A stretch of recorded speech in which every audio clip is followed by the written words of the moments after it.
Everyone, welcome back to Ninja Prep physics. और आज फिर से एक बार नई सीरीज़ लेकर मैं आपके सामने हूँ। सीरीज़ का नाम है thermodynamics and statistics, important questions for CSIR net exam के लिए थर्मोडायनेमिक्स एंड स्टैटिस्टिक्स के इंपॉर्टेंट क्वेश्चंस। बहुत सारी सीरीज़ चल रही है ना। पहले चली EMT के इंपॉर्टेंट क्वेश्चंस, अब चालू हो गए क्लासिकल मैकेनिक्स के, फिर चालू हो गए थर्मोडायनेमिक्स के। तुम बोलोगे यार परेशान कर लिया सर, पहले कभी EMT के क्वेश्चन सॉल्व कराने लग जाते हो, फिर क्लासिकल के, फिर थर्मोडायनेमिक्स में। क्या करें भाई, सब्जेक्ट है तुम्हारे इतने सारे, पढ़ने तो तुम्हें पढ़ेंगे। चलो कोई नहीं, क्वेश्चन करते हैं पहला। तो पहला जो क्वेश्चन है उस क्वेश्चन में बोला है Carnot engine having an efficiency 1/10। तो जब मैं कार्नोट इंजन की बात करता हूँ ना, किसकी बात करता हूँ? कार्नोट इंजन की। तो कार्नोट इंजन की जो एफिशिएंसी है, एफिशिएंसी उसका फॉर्मूला हम लिखते हैं T1 - T2 अपॉन T1, या फिर इसको ऐसे भी लिख सकता हूँ 1 - T2 अपॉन T1। ठीक है, तो ये हमारा फार्मूला हो गया किसका? कार्नोट इंजन की एफिशिएंसी का।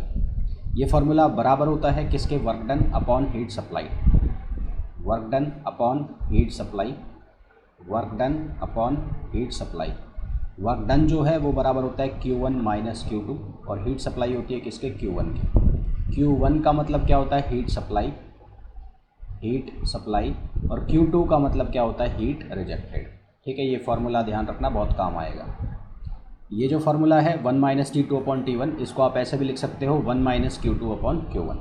फिलहाल वापस क्वेश्चन पर लौटते हैं। तो एफिशिएंसी हमें दे रखी है 1/10, तो यानी कि यहाँ पर मैं रख दूँ 1/10, और यहाँ से यूज़ करूँ 1 - T2 अपॉन T1, है ना। और या फिर इसको मैं ऐसे भी यूज़ कर सकता हूँ 1 - Q2 अपॉन Q1, ऐसे भी यूज़ कर सकता हूँ। तो यहाँ से मेरे पास जो फार्मूला बनेगा वो क्या बनेगा?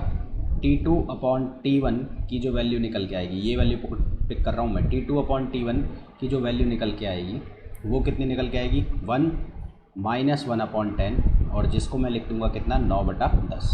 ये T2 अपॉन T1 की वैल्यू बन गई। हमें बोला है कार्नोट इंजन जो एफिशिएंसी 1/10 है उसको रेफ्रिजरेटर की तरह यूज़ कर रहे हैं। किसकी तरह? रेफ्रिजरेटर। तो ये चीज़ हमें पता होनी चाहिए, जब हम रेफ्रिजरेटर या हीट पंप की तरह यूज़ करते हैं तो वहाँ पर यूज़ करते हैं हम COP। तो COP रेफ्रिजरेटर की जो होती है वो क्या होती है? वो होती है T2 upon T1 minus T2। वो क्या होती है? T2 upon T1 minus T2।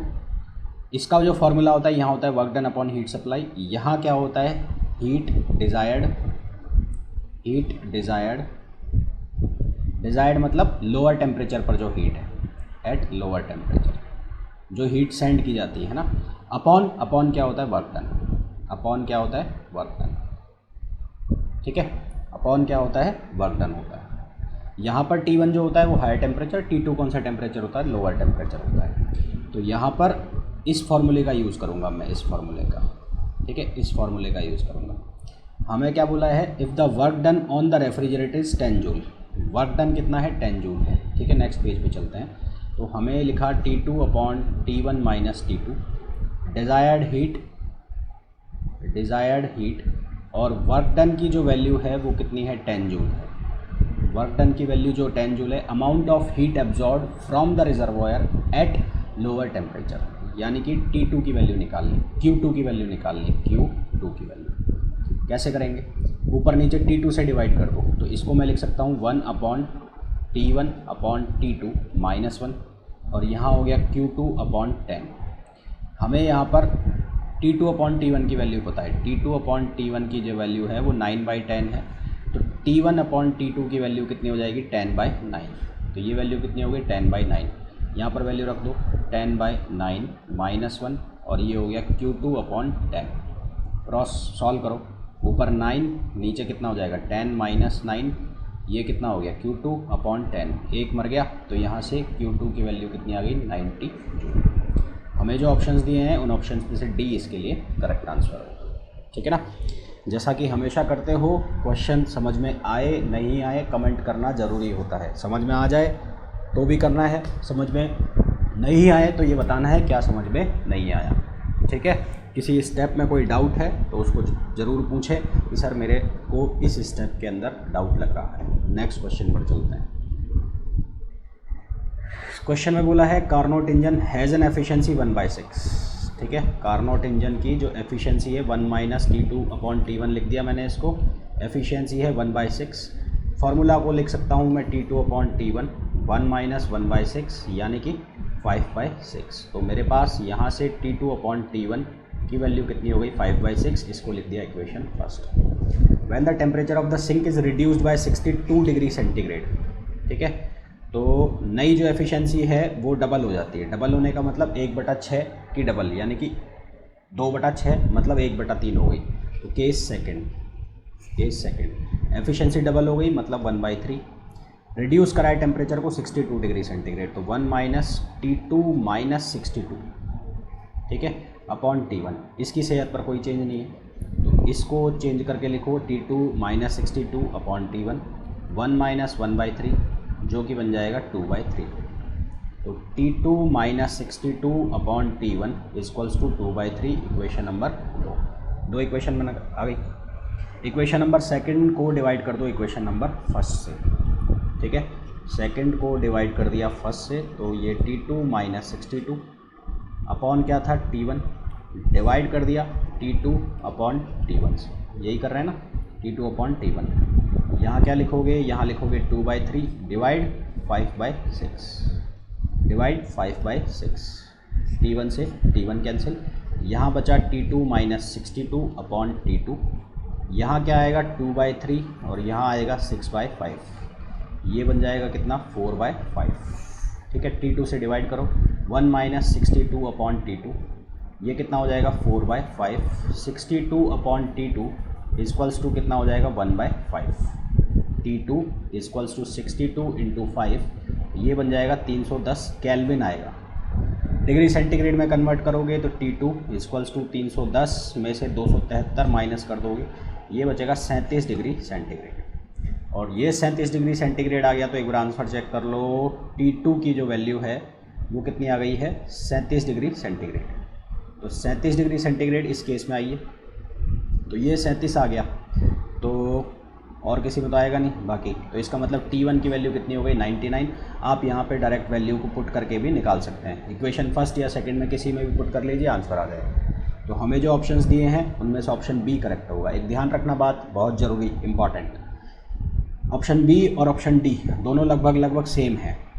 हो सकता है जल्दबाजी में गड़बड़ हो जाए क्वेश्चन में, तो ये बहुत ध्यान रखना है कि पहले पूछा है सोर्स और फिर सेकंड नंबर पर है sink.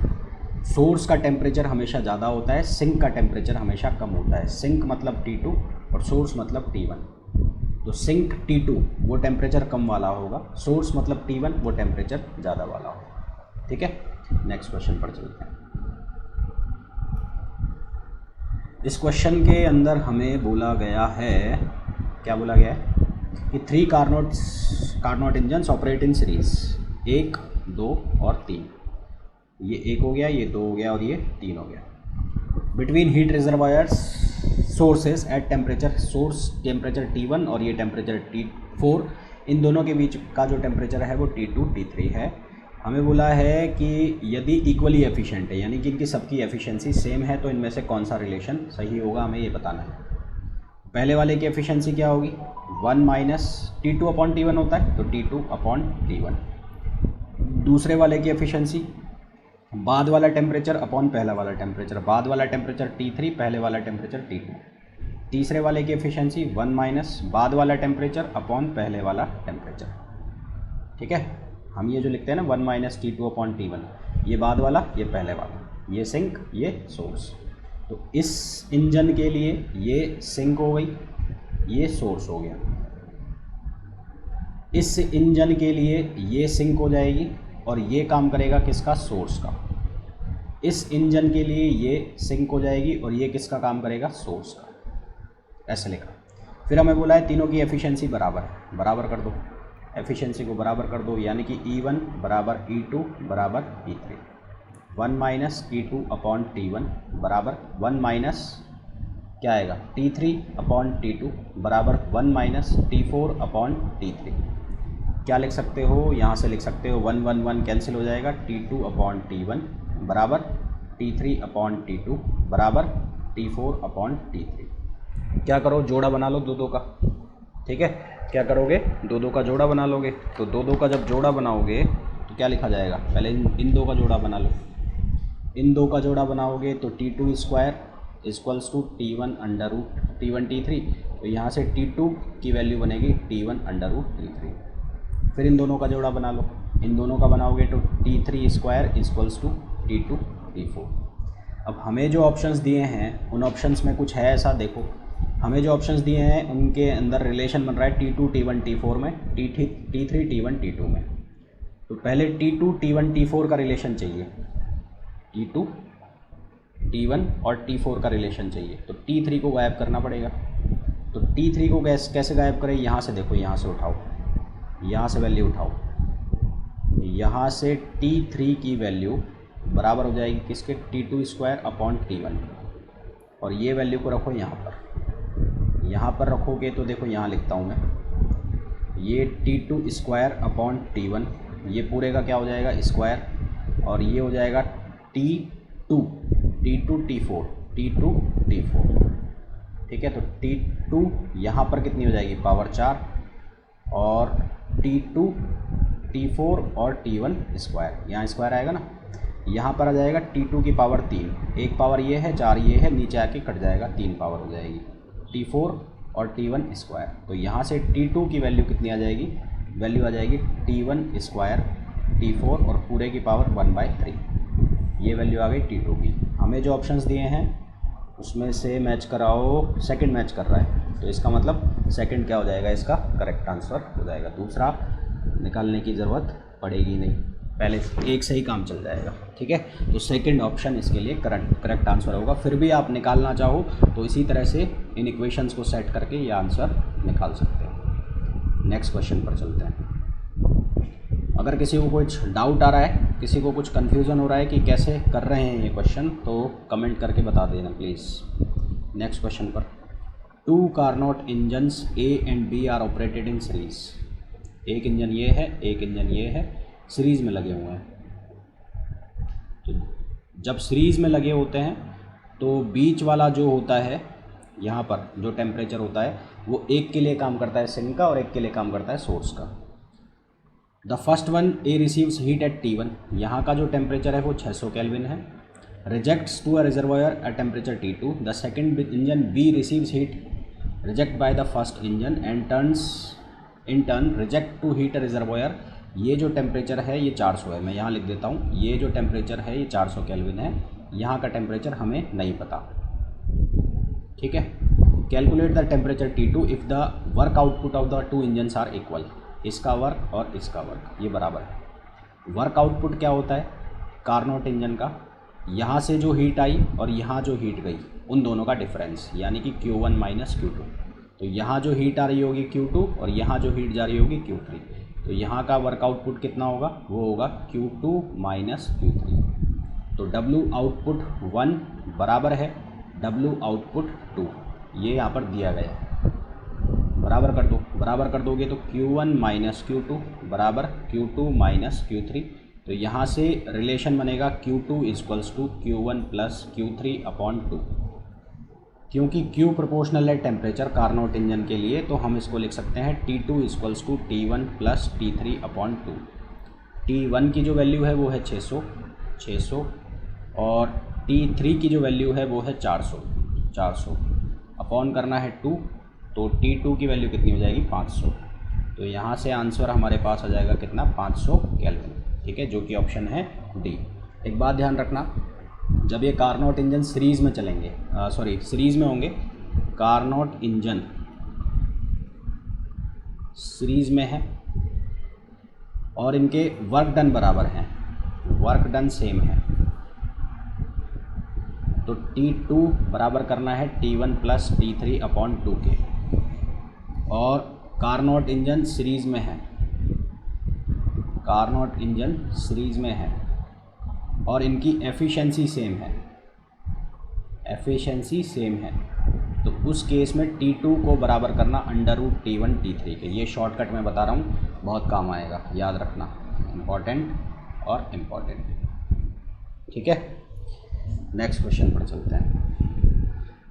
A Carnot engine works as a refrigerator, किसकी तरह काम कर रहा है? रेफ्रिजरेटर की काम कर रहा है। तो रेफ्रिजरेटर का मैंने तुम्हें शुरू वाले क्वेश्चन में बताया था, COP लिखते हैं।